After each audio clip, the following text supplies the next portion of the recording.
Hi, Dr. Burhan. Hi, Inti, hi. Hi. So, in a world where we have a lot of sugary items around us, how does a person be careful and aware about the risks of diabetes, and how does he actually control these stuff?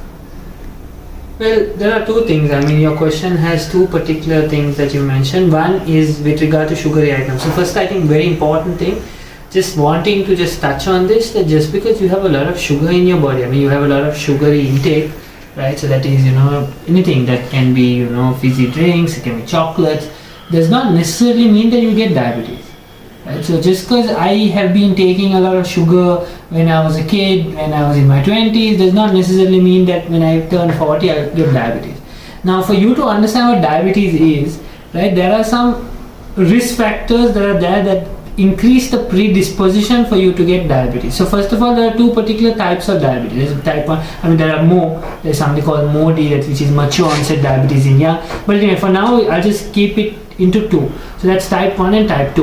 Right? So the problem is, in type 1, right, what happens is that insulin is not produced in our own body, and therefore insulin is not there. Therefore, there is no particular hormone that can actually convert that extra glucose that is there in our body. So there is high sugar. That's type 1. So our pancreas, for example, which is the organ that secretes the insulin, is damaged, for example, right, in type 1. So therefore, type 1 is more common in young patients.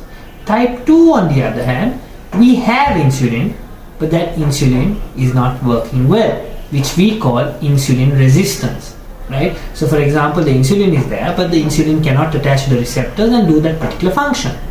Therefore, this is something that happens with age. For example, there are a lot of other predisposing conditions that can increase the chance of insulin resistance.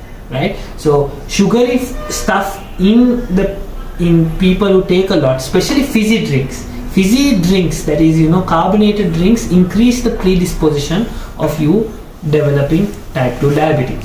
So just because you've had it, Inti, it's very unlikely for you to get. But genetics play a big role.